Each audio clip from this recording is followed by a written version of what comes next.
Je viens de lire un message d'un mec dans mon Discord, d'un mec qui a eu des acouphènes et qui a perdu l'audition d'une oreille à cause d'un tir dans l'armée. Et ça peut t'arriver, alors enregistre la vidéo, mets un j'aime, un commentaire. Dans l'armée, avant d'aller tirer les premières fois, on va t'expliquer comment fonctionne une arme. On va te donner des cours.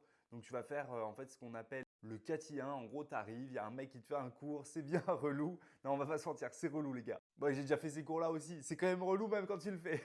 Du coup, on te montre sur un tableau, bref, ça fonctionne comme ça. On te dit là, tu as une déflagration, ça pète, tu as un bang, ça reparvient à tes oreilles, etc. etc. On s'en fout, ça, tu le verras. Moi, c'est fini le temps où j'explique des trucs trop chiants comme ça, où je t'explique le poids d'une arme, etc. Stop.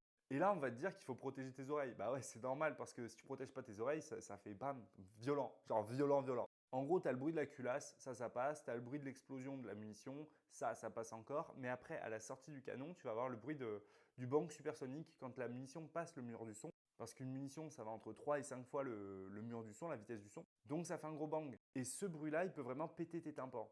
Et là, on parle pas d'un bruit comme une rave party ou quoi. Non, vraiment, c'est violent. Donc forcément, tu as des protections. Donc tu as t'as des petits babs. En gros, c'est des petits trucs que tu enfonces dans tes oreilles. Bab, c'est bouchon anti-bruit, je crois. Peut-être que c'est pas le bon acronyme. Et tu peux aussi avoir des casques, style casque peltor, comme un casque de musique. Bah, tu vois, c'est comme ça. Enfin, ça, c'est un casque de musique, hein, mais c'est la même chose, si tu veux. C'est des casques qui permettent de réduire le bruit et en même temps d'amplifier pour les bons modèles. Et en même temps, ils amplifient en fait les paroles des autres. C'est grave stylé, les gars.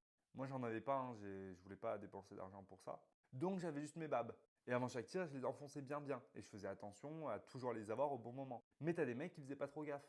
Et en fait, tu peux être à 2-3 mètres d'une personne qui tire, tu fais pas gaffe, je sais pas, tu t'es pas concentré, tu te dis que le tir est fini, vous tirez en ligne, tu te dis que le tir est fini, le mec à côté il tire, bam, ça te pète le tympan. Ou alors tu tires tout seul et tu fais pas gaffe, ton bab il est mal enfoncé, bam, ça te pète le tympan. Et il y a un autre truc, et ça honnêtement les gars, ça m'énerve. Mais genre vraiment ça m'énerve.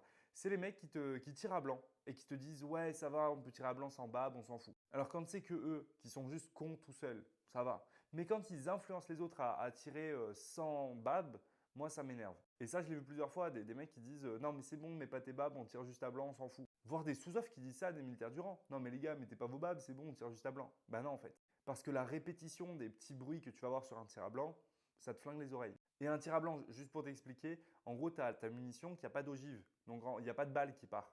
Du coup, s'il n'y a pas d'ogive qui part, il n'y a pas le bang supersonique. Donc, tu as juste le bruit de la culasse et le bruit de l'explosion. Ce qui fait beaucoup moins de bruit. Donc, oui, c'est moins bruyant qu'un vrai tir, ça reste bruyant quand même, donc on fait gaffe. Bref, avant de tirer, enfonce-toi tes trucs dans les oreilles.